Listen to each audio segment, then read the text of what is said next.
Bagaimana kita nak tahu kita ada masalah prostat? Okey, pertama doktor bagi contoh yang cukup mudah.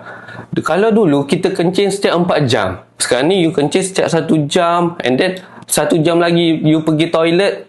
Maksudnya dalam 4 jam tu you pergi 2, 3, 4 kali ke toilet. Itu tanda-tanda awal lah. Yang kedua, kalau dulu malam you boleh tidur lena daripada pukul 12 sampai 7 pagi, you tak perlu bangun pun pergi toilet. Tapi sekarang ni, in between tu, you kena 2-3 kali pergi toilet. Sampai tak boleh nak tidur.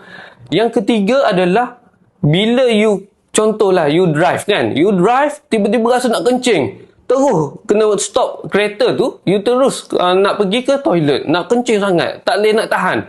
Yang keempat ni, teruk lah. Peringkat teruk ni, you kencing, and then you tengok air kencing menitik di seluar dalam you. Yang ni peringkat teruk lah ya. Dia panggil incontinence.